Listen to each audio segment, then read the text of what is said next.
দেবর ভাবির কিস দেখছেন আপনি? আপনার হাজবেন্ড? জি জি, একই বিছানা শুয়ে থাকা।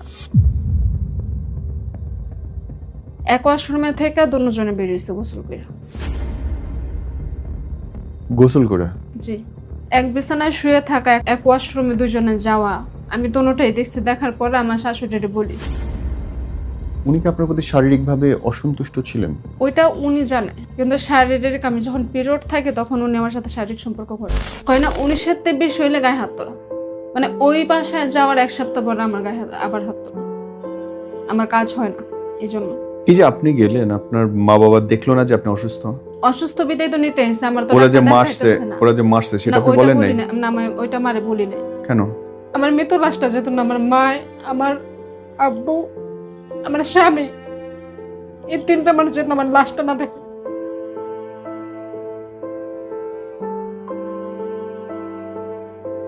আপনার গায়ে হাত তোলে কবে থেকে সে?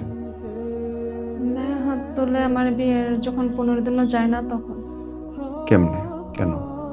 আমার বিয়ে হওয়ার অল্প বয়সে, তখন আমি মানে কাজ টাজ তেমন কিছু জানতাম না।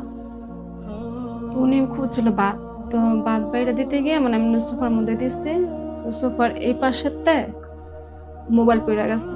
মোবাইলটা পড়ছে মানে নিচে পড়ছে, তখন তরকারি উল্টাই গেছে, তরকারির সাথে পড়ে গেছে। তখন মানে এই সব একটা বিষয় নিয়ে গায়ে হাত তোলা। তখন গায়ে হাত তোলার পরে আমি আমার ফ্যামিলিকে বলি। তখন তো ব্যথা বুঝতাম না। আমার মা ওরা বলতাম, মা বলতো যে স্বামীর সংসার করতে অনেক কষ্টই, কিছু হইব না, কইরা যা। তখন এটা বলছে। আর 15 দিনের মাথায় গায়ে হাত তোলা শুরু করলো? জি না তখনও হাতের মেহেদি রয়ে গেছে, তার আগে শুরু হয়ে গেল দাগ? জি। আপনি প্রতিবাদ করেন নাই তারে? কেন? আমি বুঝতাম না, বললাম তো আমি বুঝতাম না। যখন আমার বিয়ে দেওয়া হয় তখন আমি বুঝতাম না। আমার 14 বছর বিয়ে দেওয়া হয়। 14 বছরে বিয়ে হয়েছে আপনার? জি। কেন? মানে এত আগে আগে কেন দেয়া হইলো? আমাদের বাসার এলাকা যেটা মহল্লা বলে, ওই এলাকার মহল মধ্যে মানে অল্প বয়সে মেয়েকে বিয়ে দেওয়া হয়। কোন জায়গা এটা? কোন জেলায়? ঢাকা কেরানীগঞ্জ, কেরানীগঞ্জের ওদিকে? নদীর ওই পার। আচ্ছা আচ্ছা, ওকে। পড়ালেখাটাও তার মানে শেষ করতে পারেননি আপনি? জি না, আমি পড়াশোনা 8 পাস।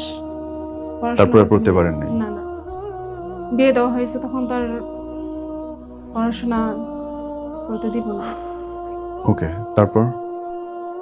যখন গায়ে ফার্স্ট হাত তোলা হয় তখন আমি ফ্যামিলিরে বলি। তো ফ্যামিলি বললো এই কথা যে মানায় নি।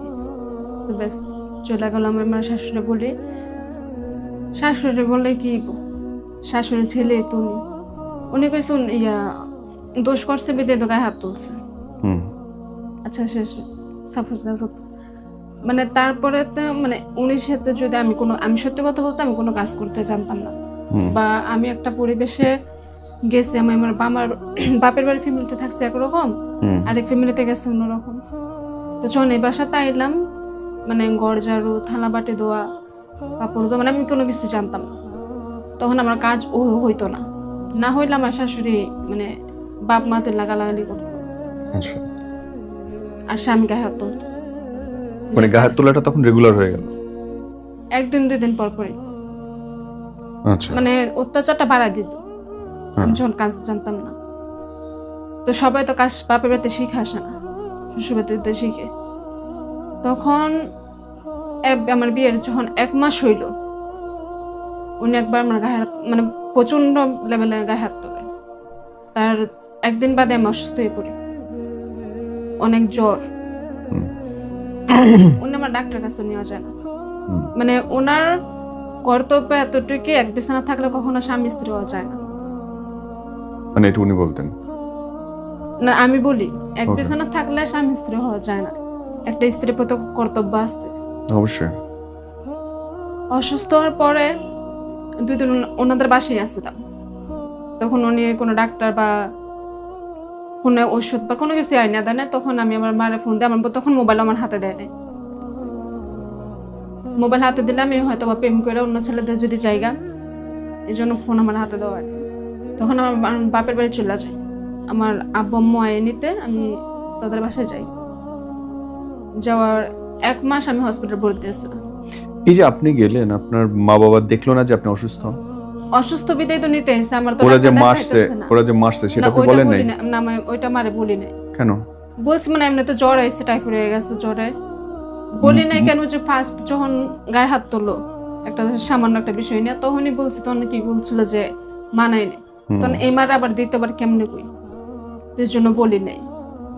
তো বলি নাই বিদে যখন 1 মাস হসপিটাল থাকলাম, থাকার পরে মানে আমি যে হসপিটাল আসছিলাম, আমার শ্বশুর বাড়িতে মানুষ তো একজন দেখতে বা একটা ফোন দিব পর্যন্ত দিয়ে আমার বাপের মানে শ্বশুর বাড়ি থেকে খোঁজ খবর নেয় নাই। মানে একদম লাস্ট ডেট হচ্ছে মরার অবস্থা। সুস্থ হওয়ার পরে 10-15 দিন চলে গেল, আর ওই মানে আমার শ্বশুর বাড়িতে আমার দামারে বিয়ে করা হইলো। তখন আমার কোনো খোঁজ খবর নাই। তো সুস্থ হইলাম, হওয়ার সপ্তাহখানিক পরেই আমার শ্বশুর বাড়িতে আমার শাশুড়ি আসে আমার নিতে। আমার নিতে হ্যাঁ আমার মাই দেয় না প্রথম, যে আমার মাই অসুস্থ ছিল, আপনার কি লেগে নিতে হইবে। এতদিন তো ফোন দিয়ে কোনো খোঁজ খবর নেই বা কিছুই নেই। তাই চাই একটা কথা কাটাকাটি হয়েছে আমার ফ্যামিলি আর শ্বশুরবাড়িতে ফ্যামিলিতে। তো কথা কাটাকাটির পরে আমার হাজবেন্ড আসে, তার 1-2 দিন পরে আমার হাজবেন্ড আসে, আয়সা বলে যে আমারে দিতে। আমার আম্মু দিয়ে দিচ্ছে। আমার আম্মু দিয়ে দেওয়ার পরে মানে আমি তো শ্বশুরবাড়িতে নতুন করে গেলাম। তখনও তো কিন্তু ভাই আমি নতুন বই, বিয়ের 1 মাস যেহেতু হয়েছে, মানে আমি যে অসুস্থ আছিলাম, কোনো ফোন নাই, খোঁজ খবর নাই। আমার আম্মু চাইছিল যে একটা কোনো কিছু বিচার বা একটা কোনো কিছু করে দিতে, কই করলো না তো। মানে ওই বাসায় যাওয়ার 1 সপ্তাহ পরে আমার গায়ে আবার হাত তোলে। আমার কাজ হয় না, এই জন্য আমি কোনো কাজ করতে পারি না বুঝতে। মানে কয় না 19-20 হইলে গায়ে হাত তোলা।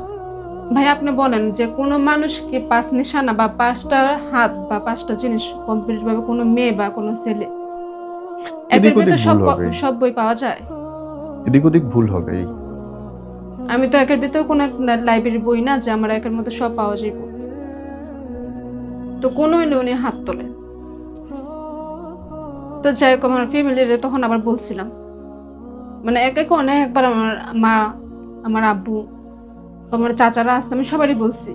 বা আমার যখন বিয়ে দেওয়া হয় তখন আমার যে খালারা আছে ওনারা রাজি না বিয়ে দিব, কারণ আমার হাজবেন্ডের আগের একটা বিয়ে হয়েছে। আমার বয়স তখন 14, ওনার বয়স 30।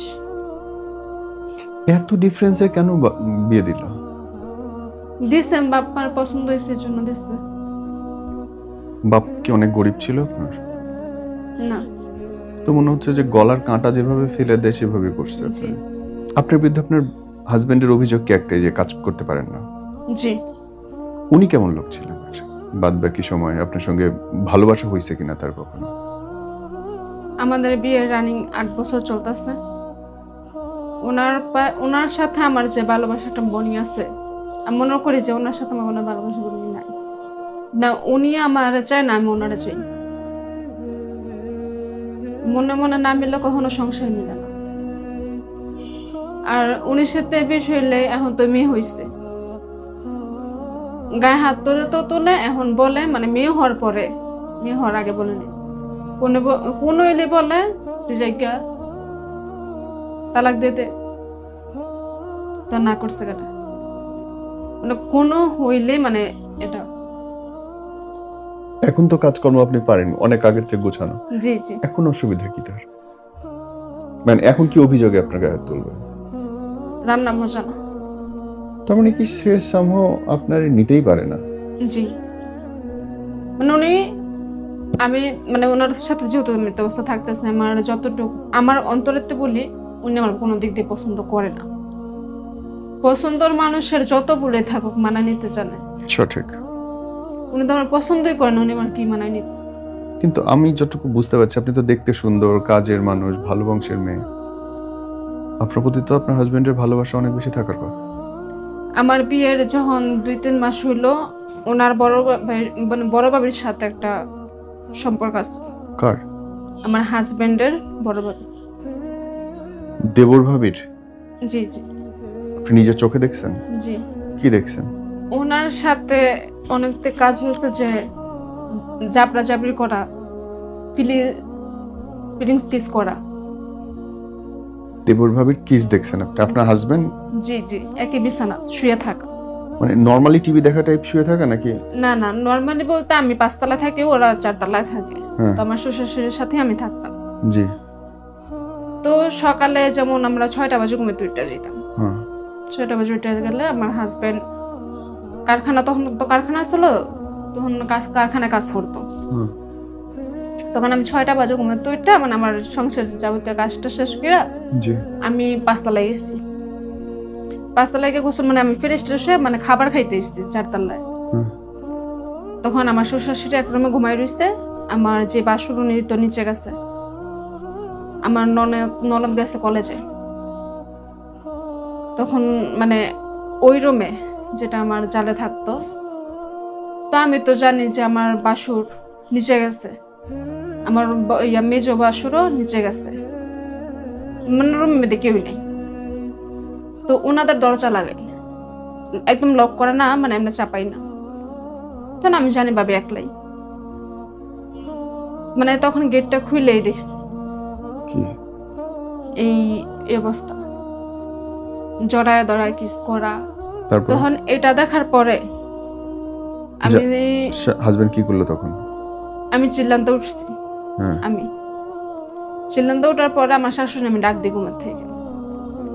আমার শাশুড়ি ডাক দেই, ডাইকে আমি বলি, আর আমার হাজবেন্ড নিচে চলে যায় আমার দেখে। আর ওই যে আমি চিল্লাইতেছি হয়তো বা একটা কিছু করুম, এই জন্য আমার হাজবেন্ড নিচে চলে গেছে। আমার শাশুড়ি বলি, আমার যে জালের, এই জালের সাথে আমার কথা কাটাকাটি হয়, এক পর্যায়ে ঝগড়াই যে আপনি বড় বাবি হয়ে কেমন এই কাজ করেন, আপনার কি হাজবেন্ড না, আপনার হাজবেন্ড তো দেশে, মানে একটা কথা কাটাকাটি হওয়ার পর আমার শাশুড়ি বলি, আমার যে মেজো জাল, আমরা 5 জাল, মেজো জালও উপরে। তখন ঝামেলাটা আমার শাশুড়ি, আমার ওই জাল আর আমি, আর তখনও তো আমি নতুন বই, মানে এক পর্যায়ে কথা কাটাকাটির মাঝে আমার শাশুড়ি আর আমার যে বড় যা, উনি আমার বলতেছে আমার মাথা খারাপ, আমি পাগল, আমি সাইকো, এই জন্য আমি এমন করতেছি। সব মানে বিচার তো করলোই না, উল্টায় দিল যে আপনি ভুল দেখছেন। জি, এত বছর ওনারা দেখেন না, ওনার ছেলে আর ওনার ভাইয়ের বউ এমন, মানে ওনার পুতের বউ, আল্লাহ, মানে উনি শাসন করবে কি, উনি আমার উল্টা গালাগালি করতেছে আমার শাশুড়ি, যে আমার ছেলে এমন না। আপনার জামাই কি ব্যাখ্যা করলো? আমার ছেলে এমন না। তো ওই পর্যায়ে মানে আমার দোষাইকে বলা হয়, তখন আমি আমার রুমে যাই। আমি আমার রুমে যাইয়া, আমার তো ফোন নাই, আমার মেজো জাল যিনি ওনারা কইছে, উনি কয় আমি নিচে যাই, নিচে যাই দেখি কি হয়েছে তা না হয়েছে। তুই কি মানে আমার কইতাছে, কই তুই নিচে আয়। আমি কে জান, আপনি আমি একটু পরে যাব, আপনার মোবাইলটা দিয়ে, মানে আপনার মোবাইলটা দিয়ে গেলে আমি আমার বাসায় কল দিব। আমার ওই জাল গেলে বাসায় এখনো শোনাইস না, আর একটু পরে শোনা দেখি মানে বাই কি কয়, মানে আমার দেব। তখন উনি মোবাইল দিয়ে যাওয়ার পরে আমি আমার আপনার দেবর কি, আপনার ভাসুর কি বললো জানার পর? রাত্রে ঘটনা বলি, মানে এই ঘটনা তো গেল, তখন আমার হাজবেন্ড আমি ফোন দিই, ফোন দেওয়ার পরে কইতাছি উরফেতে, উনি আইব না, উনি দুপুরে খাইতেই পারবে। তখন আমি আর এই ঝামেলার কোনো কিছু করি নাই। যখন আমার শ্বশুর, আমার বাসুর, দোনো বাসুর আর আমার হাজবেন্ড যখন উপরে আসে, তখন খাওয়া দাওয়া হয়নি, তখন আমি বিষয়টা নিয়ে কথা উঠাই। কথা ওঠানোর পরে আমার বাসুররা কয় আমি সাইকো, আমি ভুল দেখছি। আর তখন আমার হাজবেন্ড আমার গায়ে হাত তোলে, মানে আমার কেউ বিশ্বাস করে। যখন গালাগালি, মানে আমার অনেক প্রচন্ড গালাগালি করে, আমি সাইকো, আমি পাগল, মানে বিভিন্ন ইত্যাদি করার পরে আমি সইতে না পাইরা আমি আমার রুমে যাই। তখন আমার ফ্যামিলির আমি বলি না। রুমে যাওয়ার পরে আঙ্গুল যে ডয়ের আছে, এই ডয়ের অনেকগুলো পাতার ওষুধ আছে, আমি ওগুলো খাই, মানে মইরা যাম, যে জায়গা সুখ নেই ওই জায়গার মধ্যে কি আছে, কিন্তু সংসার আমি বুঝি নাই। তখন খাই, খাওয়ার পরে হসপিটাল লইয়া যায়। আমার এরপরেও কি আপনি আবার দেখছেন কখনো? জি জি আবার দেখছেন? জি, আমার নন্দে যে নিয়ে আসে, উনি আমার দেখছে যে কতদিন পরে আবার এই কাণ্ড দেখছেন? বলি প্রচারটা শেষ করে উনি আমার হসপিটালে নিয়ে যাওয়ার পরে মানে সুস্থ সবল করে মানে আমি আমি বিষ খাইছি আমি বলি। আমার ওই হসপিটালতে আনার পরে আবার বাসুরের ওনার বউ সাথে ঘটনাগুলো ঘটলো, ওই বাসুরে পাও ধরে মাপ চাইতে, নাহলে মাপ করইব। বুঝতে পারছি। তো ওই বাসুরে পাও ধরে মাপ চাওয়ার পরে আমি মানে আমার বাপের বাড়ি ফ্যামিলিতে গেলাম। আমার বাপের বাড়িতে ফ্যামিলিতে জানাই দিচ্ছে যে আপনাকে মাইয়া নিয়ে খামো না। কি কি করছে যে এটার কারণে খাইব না, আচ্ছা না খাইলে এতে আমার কোনো আফসোস নাই। তখন আমি আমার বাপের বাড়ি চলে গেলাম। আমার বাপের বাড়ি যে চলে গেলাম, আমার বাপের বাড়ির ফ্যামিলি তো কিন্তু কেউ আশেপাশে কেউ জানা হয় না যে আমি এটা করছি বা এ কারণে হাইছি বা আবার সাইডা দিব, মানে ফ্যামিলিতে কত কেউ জানা হয় নাই। স্বাভাবিক। মানে আমার শ্বশুর বাড়ির ফ্যামিলি যারা আছে, আমার শাশুড়ি, আমার বাপের বাড়ির ফ্যামিলি দুই পাশেই আমার খালা শ্বশুর বাড়ি, খালা শ্বশুর। বুঝলাম, এই কাণ্ড বুঝলাম। আপনি আমাকে ওই প্রশ্ন তো এই কাণ্ড কি আপনি আবার দেখছেন কখনো? জি, মানে আমার তখন আনতে গেল আমার ফ্যামিলি দিয়ে দিল। তারপরে তো তারপর আমি বুঝতে যদি আমি এসব দেখি, মানে আমি ওটা বইলেই আমি যদি এসব দেখি আমি কখনো আমার এই স্বামীর সংসার আমি করব না। আমার মারে বলছি জিততে, ঠিক আছে। তারপর মাথায় আমার ভাই কইছে দেখতে না, মানে জামাই মাপটা চাইছে আছে কি সইব না যা। তো শেষে গেলাম শ্বশুর বাড়িতে গেলাম। যাওয়ার এক সপ্তাহ পর আবার এক ওয়াশরুমে ওই অবস্থা, আমি গোসল করে আমার 4-5 তলাতে আমি গোসল করে নিচে যাই। আমি জানি ভাবি গোসল করতেছে, আমার হাজবেন্ড নিচে গেছে গা, আমার হাজবেন্ড তো কইছে নিচে যাইব।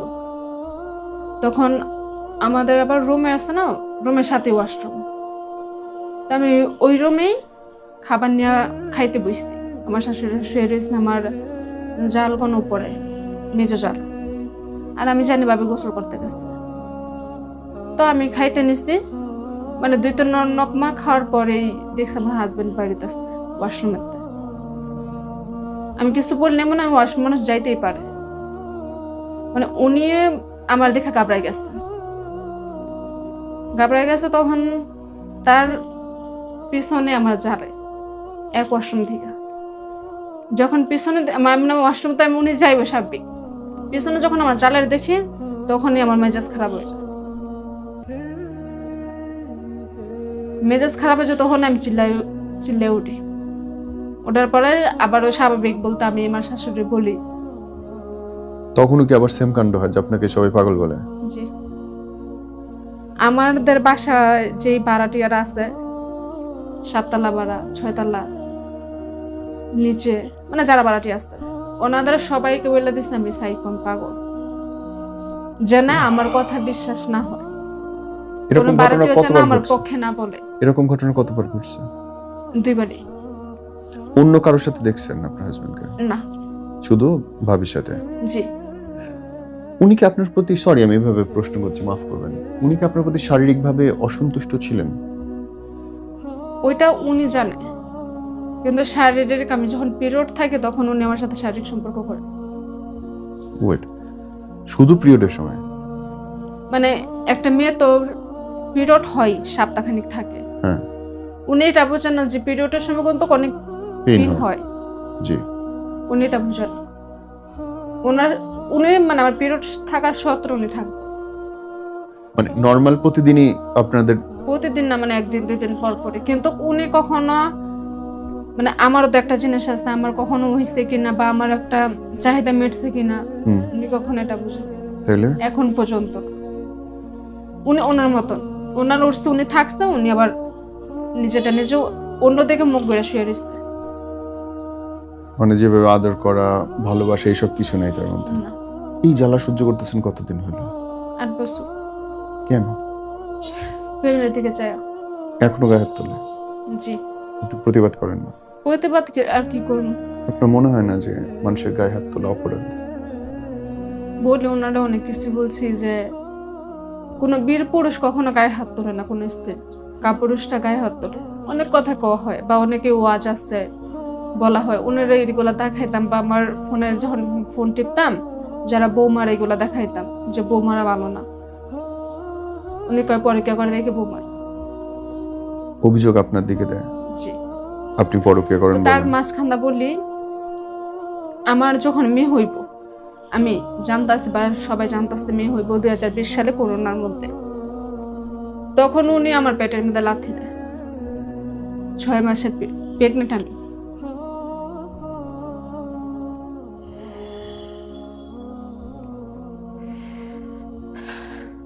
মানে আমার বাচ্চা পেটে থাকতো উনি আমার গায়ে হাত তুলছে, আমার শ্বশুর আমার গায়ে হাত তুলছে, আমার ননদ আমার গায়ে হাত তুলছে। শ্বশুর মারছে? জি। কেন? আমি যে চিল্লাচিল্লি করছিলাম যে উনি আমার মারছে বা আমি প্রেগনেন্ট অবস্থায়। আপা, আপনার কি মনে হয় যে আপনার যদি মাসে আজকে 5 লাখ টাকা ইনকাম থাকতো, ওরা আপনাকে মারতে পারতো? আমার বাপের বাড়ি ফ্যামিলি থেকে, তার মানে আমার কি শ্বশুর আপনার বাড়ি ফ্যামিলি টু নয়, বলো বোন, যেটা তার মানে বলো। কি আপনার টাকা পয়সা নাই, নিজের জায়গা নাই বলে ওরা আপনাকে যা ইচ্ছা তাই করতে পারে? জি। তাহলে আপনি কেন আমার নিজের জায়গা যখন বানাচ্ছেন বিয়ে না? দেওয়া হয়, আমার একটা, বলতে গেলে যে বিয়ের পরে কিন্তু মেয়েদের বাড়ি থেকে ফার্নিচার দেওয়া হয়, আমার একটা সুতো দেওয়া হয় না। ওনারা এটা নিয়ে 19-20 কথা কইতেই থাকে। ওই টাইমে মাথা কামাই না কেলেগা। আমার হাজবেন্ড যখন বলে যে তোর বাপের বাড়িতে কি দিচ্ছে, তখন আমি বলি হাঙ্গালে জামাই তার কি দিব, আমাকে এই এই এই প্রশ্ন তখন উত্তর আমি দেন। রাগের মাথায় বলি। বোন, আমাকে এই প্রশ্ন উত্তর দেন। আপনি জানতেছেন যে আপনার গায়ে হাত তোলার সাহস পাচ্ছে কারণ আপনার নিজের কোনো পরিচয় নেই, ইনকাম নেই। জি। তাহলে আপনি কেন নিজে ইনকাম করার চেষ্টা করছেন না? আমার ফ্যামিলি বা যারা বলতে আমি কাজ খুঁজতাম, বা আশেপাশে যারা আছে আমার বান্ধবী বলি বা আমার ফ্যামিলিগত হমাইনা মানুষ আছে না, তখন ওনাদের বললে ওরা বলে যে নারী জিত করলে বেশ্যা, পুরুষ জিত করলে বাদশা। আপনার মনে হইলো না যে দুনিয়াতে এত মানুষ কাজ করতেছে, লাখ মনে লাখ হয়েছে মানুষ ভাইয়া, কাজ করে? অনেকবার মনে হয়েছে। আপনি কেন অনেকবার। করেননি? কি করুম? কোটি কোটি মানুষ কাজ করতেছে, বাংলাদেশের 6 কোটি নারী কাজ করে। বললাম তো অনেকবার মনে হয়েছে, বাপ মার ফ্যামিলি দিকে চায়, শ্বশুর বাড়ির ফ্যামিলি দিকে চায়, আমি কিছু করি না। তার মাঝখানে বলি যখন মেয়ে হইল, হওয়ার পরে স্বাভাবিক বাবার বাড়িতে থাকি, তখন দেখি মনে হয় অত্যাচার আরো বেশি বাইরে আছে কেমন? শ্বশুর বাড়িতে। এই যে 19-20 হলে হাজবেন্ড বলে যাইগা, আমার শাশুড়ি মন ছেলে খা, মন না ছেলে যাইগা। মানে এক পর্যায়ে যে ওনাদের ভালোবাসা বলতে যেটা আছে ওইটা আমি পাই নাই। ওনাদের ভালোবাসা যেটা আছে, ওনাদের ভালোবাসা না পাইতে পাইতে বা আমার সন্তান, আমার বিশ্বাস করেন, আমার যে শিশু সন্তান 5 মাসের মাইয়া, 5 মাসের বাচ্চা কখনো কি আপু কাটে বা বসতে পারে? তখন আমার বসতে জানে না। আমি সকালে সমস্ত কাজ শেষ করে গোসল করতে যাবো, আমার নন্দরে বলছিলাম যে তুমি একটু তাসফির রাখো, আমি গোসলটা করি। আমার নন্দা উত্তর দিল তোর মেয়েরা তুই লিয়ে যা। তখন আমি ওয়াশরুমে, আমার হাজবেন্ডও নিচে গেছে, আমার যে জাল মেজো জাল উনি আবার খুব ভালোই, উনি বাপের বাড়িতে গেছেন, তো ওনাতে দিয়ে যেতাম। সাহেব বাপের বাড়িতে গেছে নাকি স্কুলে গেছে এটা আমার মনে নাই, যে উনি পাশে আসছিল। তখন ওয়াশরুমের পাশে যে মনে যে থাকে না, চাইটা কিন্তু বালিশ দিয়ে বাচ্চারা বসায়, তারপর আলাদা ধুতে গেছে, কাপড় ধুতে গেছে আর গোসল করতে গেছে। বোন, তখন আপনার বিশ্বাস করেন অনেক কষ্ট হয়েছে, আমার বাচ্চারা পর্যন্ত আমার খাওয়াইতে দেন। ওদের নাতিন সেটারেও মুখে খাবার তুলতে দেয়নি একটু?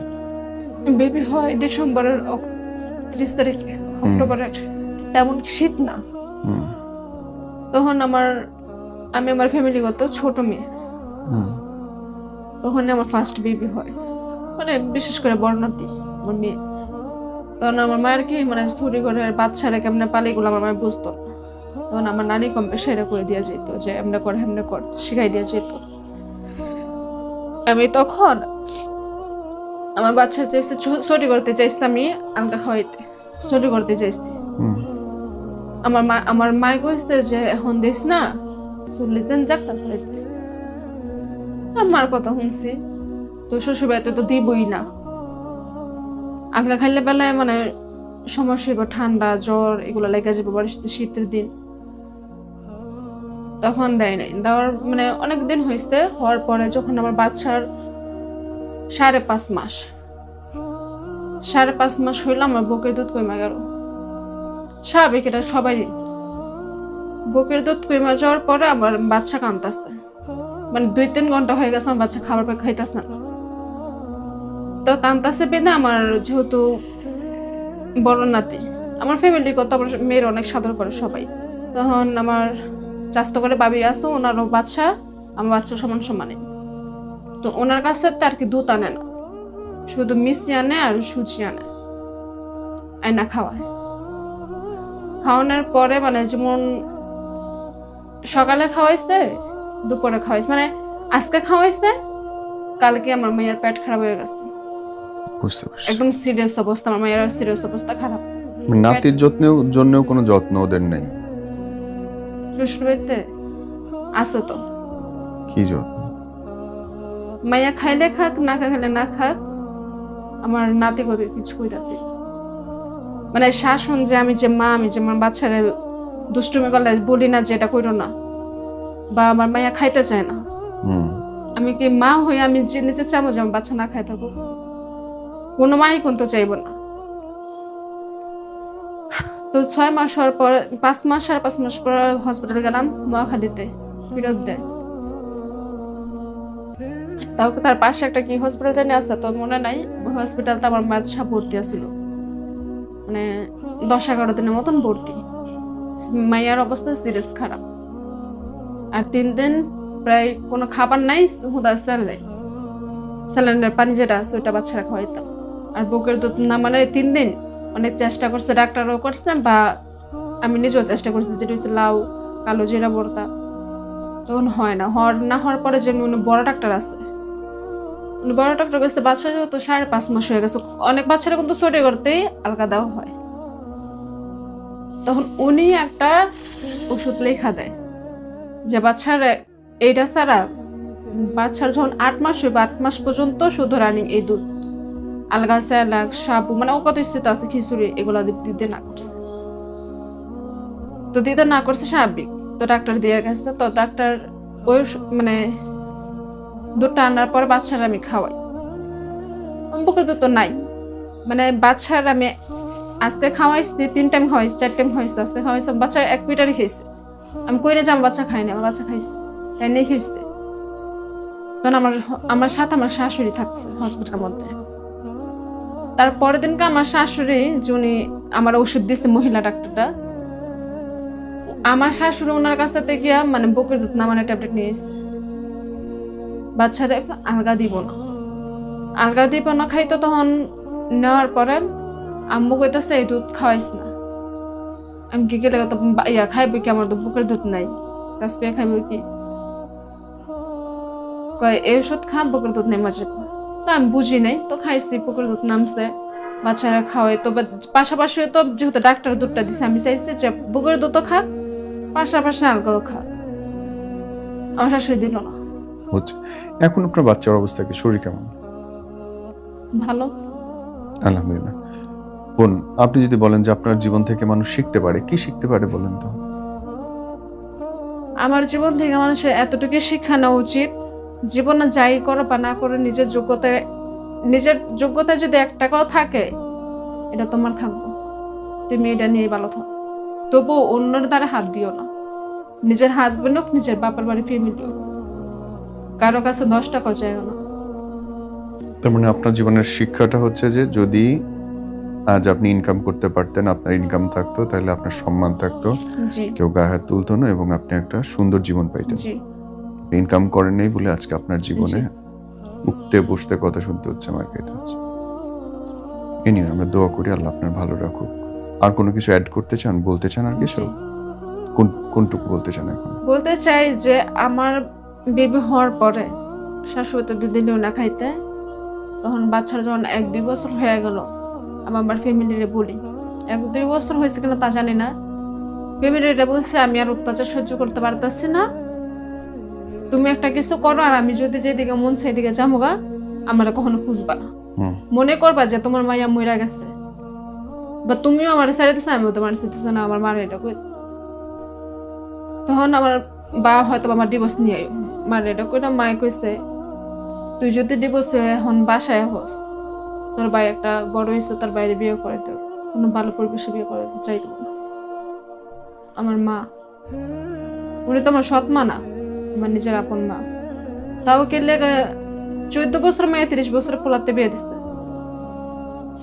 আমার মার প্রতি অভিযোগ এটাই। আমি কি আমার মার কাছে এতটাই সস্তা ছিলাম, এতটাই মূল্যহীন ছিলাম? আমি তো ওনাদের করে সন্তানই। করে, মা বাবাও অনেক ভুল করে, বাচ্চাদের জীবন নিয়ে খুব বড় ভুলটাই করে। শেষ পর্যায়ে এটা বলি, আমার মৃত্যু, আমি আত্মহত্যা করি বা আমার ফ্যামিলি যা আল্লাহ নাই, আমি যদি আত্মহত্যা করি বা মরি, আমার মৃত্যু লাশটা যেত না আমার মা, আমার আব্বু, আমার স্বামী, এই 3টা মানুষের জন্য আমার লাশটা না থাকে। আমি চাই না কখনো এই 3টা মানুষের মুখ দেখলে আমি জাহান্নামী। আমাকে একটা কথা বলেন তো বোন, আপনি কাঁদতেছেন, দুঃখ আপনার মনে, সব ঠিক আছে, মরে যাওয়া সহজ, নিজের রিক্সা চালানো সহজ? এই যদি যুগের আপনি কাজ জাহান্নামী করতে চান, সহ্য করাচ্ছে, ওই বোন, জাহান্নামে চলা ভালো। না না না না, যদি আপনি নিজের সম্মান চান, কাজ করে নিজের সম্মান অর্জন করা সোজা। ফ্যামিলির সম্মান চাই, আমি আজও পর্যন্ত চুপ আছি। আপনি আপনি আপনি ভাই শ্বশুর নিজে, বাড়িতে চুপ কত আছি। মানুষ কত কিছু করতেছে, ঘরের মধ্যে থেকেও অনেক কিছু করা যায়, বাইরে বের হইতে হয় না, পড়ালেখাও লাগে না, ইচ্ছাটা লাগে খালি, জবান খুলে বলতে হয় যে ফাইন আমি আজকে এটা করব না বা এটা করব। কান্না সবকিছু সমাধান আমার না বিয়ের তো। 3 বছর পরে উনি আমার হাতে ফোন দেয়, আমার বিয়ের 3 বছর পরে দেখেন দেয়। আপনার অসুবিধাটা কোথায় আমি বলি, প্রত্যেকটা জিনিস আপনার অনুমতি নিতে হইতেছে, আপনার আরেকজনের কাছে চাইতে হইতেছে, আপনি নিজে কিছু করতেছেন না। নিজে কি করুম? ফোন দিয়ে কিছু করুম বা বাইরে যাবো, বাইরে যাওয়া নিষেধ এক। আর নিষেধ করলে আপনি শুনে ফেললেন, কি করুম? যেটা স্বামী যেটা সংসার জরুরি করি তো। সেটা করবেন। স্বামী সংসার করতে বাচ্চাটা জামাইরে বুঝাই দিয়ে এসে আপনি আপনার মতো করে বড় হওয়ার চেষ্টা করেন। যে জামাই সারাদিন গায়ে হাত তুলতেছে, যে দিব না। জামাই আরেকজনের সাথে আপনি দেখতেছেন আমার শুতেছে, হাজবেন্ডের কথাই আমার সংসারে থাইকা ও আমি যা এইটা করবো খুব সংসার, তাই। সে তার ভাবির সাথে শুয়ে বেড়াইতেছে, আপনি দেখতেছেন, এবং এটা আপনাকে সম্মানের সংসার মনে হচ্ছে আপনার কাছে। বাহ, আমার সংসারে থাকতে হলে চুপ করে থাকতে। সো আপনার কাছে এইটা সংসারও লাগলো। আমি তো জানি সংসার না, আমার হাজবেন্ড একটা কথাই। তাইলে আপনি কেন নিজের মতো করে আর থাকতেছেন না? নাইতে ডিভোর্স। আপনি কেন নিজের মতো করে থাকতেছেন উনি না? আমাকে ছেড়ে দিব, ওই যে আমার বিয়ের কাবির নামা 5 লাখ টাকা ছেড়ে দিলাম, 5 লাখ টাকা দিতে। তার আগে উনি এক বউ ছাড়ছে 7 লাখ টাকা দিয়ে। আপনি নিজে এটা ছেড়ে উনি কেস করে ছাড়ে দেন তাইলে। উনি ছাড়ে না। শোনেন ভাই, কান্না খুব সোজা, আমি- নিজে পরিশ্রম করা অনেক আমি কষ্টের। যে বাইরে বের হই না বা সচরাচর কারো কাছে তেমন চিনি না, রাস্তাঘাটও চিনি না। দুনিয়া বাংলাদেশের 6 কোটি মেয়ে চাকরি করে ভাই, আপনি একলা না, 6 কোটি। খায় ফেলাইবে না কেউ, লাখ লাখ মেয়ে আজকে ব্যবসা করতেছে অনলাইনে, চাইলে করা যায়। এনিওয়ে রাখি আমি করতে বোন। চাই। না চান না, চাওয়া মানে আমি মুখ দিয়ে বললাম এটা চাওয়া না, চাওয়া মানে আমি উপর উঠতে চাই, দোতলে উঠতে চাই, তাহলে আমি সিঁড়ি দিয়ে উপরে উঠতেছি, এটার নাম চাওয়া। আমি নিচে বসে বসে কাঁদতেছি, আল্লাহ আমার কেন উপরে নিয়ে যাও না, সরি, এটা চাওয়া না। জি। চাওয়া মানে সিঁড়ি ভেঙে উপরে উঠতে হবে, চাওয়া মানে কিছু একটা করতে হবে, আপনাকে স্টেপ নিতে হবে। এনে বোন আমি রাখি, আমি দোয়া করি আপনাকে আল্লাহ ভালো করুক, আপনাকে স্ট্রং করুক, আপনি নিজের জন্য বাচ্চার জন্য কিছু একটা করেন। আসসালামু আলাইকুম।